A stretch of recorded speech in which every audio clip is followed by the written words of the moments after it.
Agora, obviamente, Moçambique, 5% dos seus professores universitários são doutores. Então, mas no Brasil, em décadas recentes, nós entrávamos como professor auxiliar, como professor assistente. É recente no Brasil também, de que só entra nas universidades com doutor. Na Unilab, a gente está tentando, não é fácil. A gente está tentando manter que lá só tenha doutor. Inclusive, a gente não tem tempo, nesse momento, de formar ninguém. Porque, quando a gente tiver estatuto, no prazo de 4 anos, a gente tem que ter 4 mestrados e 2 doutorados. E isso a gente não vai fazer com o professor assistente. A gente tem que fazer com o professor doutor e doutor produtivo, na racionalidade da CAPES.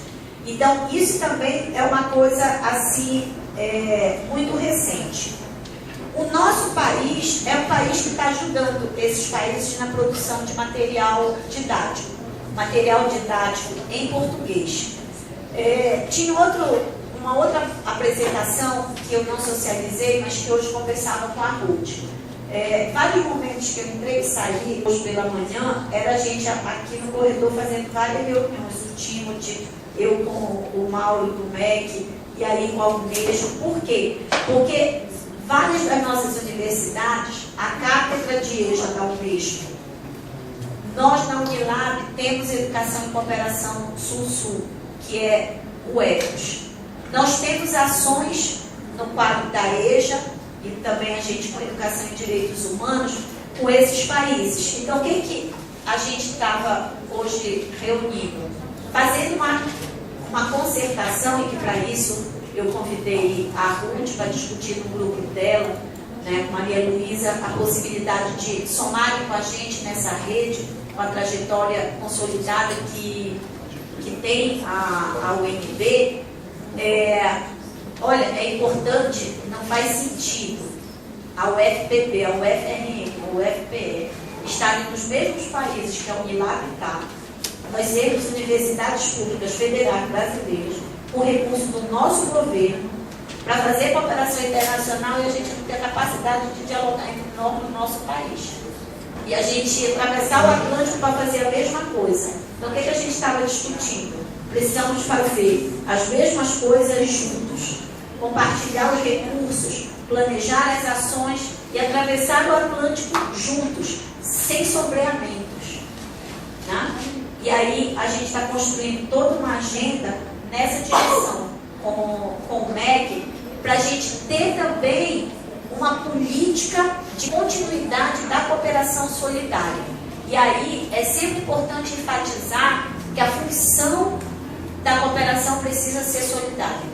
Senão, vamos, inclusive nós do Brasil, com outras formas de colonialismo, de saberes, de achar que somos melhores. Então, isso é uma questão muito importante da gente ser vigilante. De que o que a gente ensina e do que a gente diz que são os fundamentos da nossa prática serem de fato a nossa prática. E a gente não cruzar o Atlântico e chegar também no Índico, sabe, com arrogância, de forma impositiva, com os nossos doutos saberes da academia, achando que a África parte do nada. A gente tem que aprender com eles para termos a capacidade de, aprendendo, podermos cooperar na elaboração, implementação, acompanhamento e avaliação de políticas que tenham sentido para eles. A questão do racismo, eu desconheço que tenham leis específicas para o combate ao racismo. E não percebo, do que eu aprendi, que o racismo seja uma problemática dada.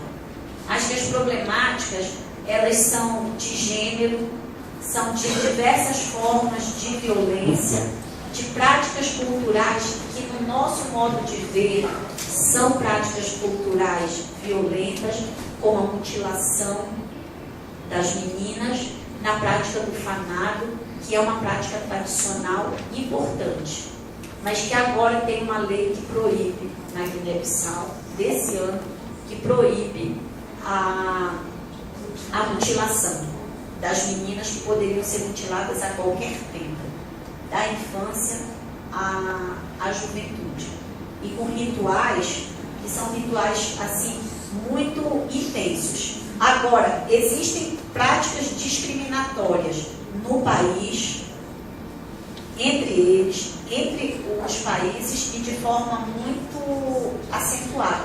Obviamente que existem formas de subjugo e tudo, mas o que eu vejo como questões centrais é a cultura de paz e outras, não exatamente a do racismo como está dado para nós aqui no Brasil. A questão da educação e das línguas, eu não vejo a escola e o sistema formal preocupado no fortalecimento da diversidade linguística, mas uma preocupação com a formação na língua oficial, na língua segunda, que é o português.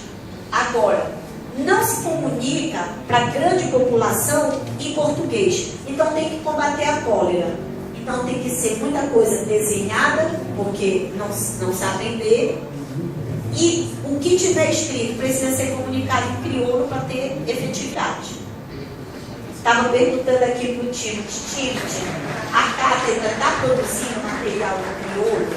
Aí ele dizia assim, não. A cátedra está produzindo vídeos, está produzindo DVD, está produzindo programas de rádio para trabalhar com formadores, para trabalhar com educadores.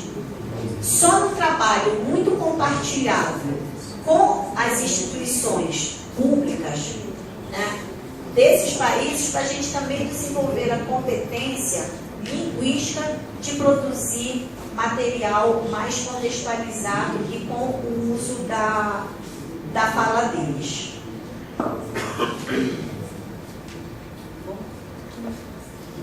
Vou aproveitar só para esclarecer um pouco sobre a minha ida à África.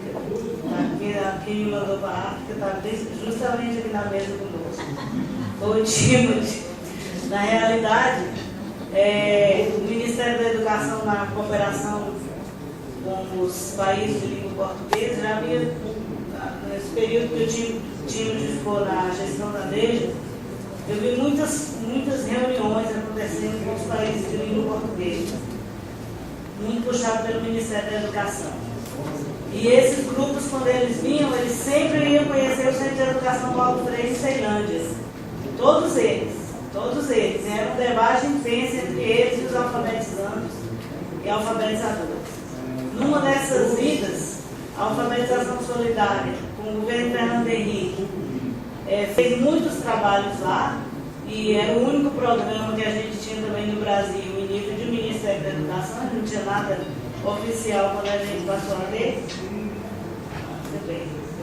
O celular parou um pouquinho. Então eu fui. Foi? Pensei que fosse o meu.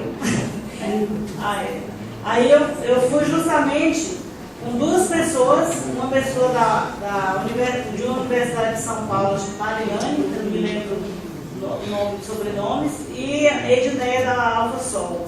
E o que nós fomos fazer lá foi discutir com pessoas que tinham status de secretários de Estado, para discutir a continuidade da educação de jovens e adultos, porque lá eles tinham feito a alfabetização e mais ou menos um trabalho até a antiga quarta série que a gente conhece. E daí eles precisavam dar continuidade. Para isso a gente precisava, para dar continuidade, fazer a discussão com eles, discussão intensa, e eles tinham que apresentar as leis para a gente, eles não apresentavam de jeito nenhum. Aí o que eu li com aquela situação? Que ainda o Ministério da Educação não tinha a confiança que eles esperavam, e nem mesmo a Alfa Sol, com todos aqueles anos que ficaram lá, porque eles demoraram 3 dias para começar a entregar os documentos, falar da lei orgânica, e a Constituição, e o Estatuto, e isso, e aquele. Como é que a gente vai construir um sistema com vocês se a gente não conhece? E a gente estava disposto a passar até madrugada as leis. Eu sei que depois que eu cheguei na embaixada e falei, olha, vamos voltar, porque eu acho que não vai render.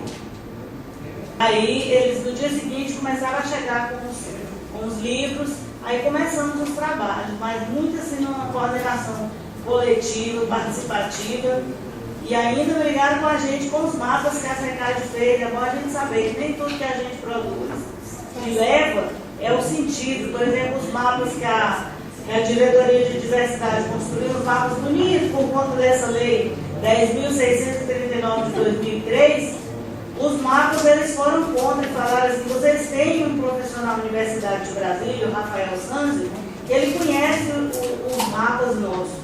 Não são esses mapas, não são esses mapas. E se você falar a palavra dialeto, você está errado, porque também você fale o que, diga o que disser, são línguas. Então, em São Tomé e Príncipe eu vi isso muito claro.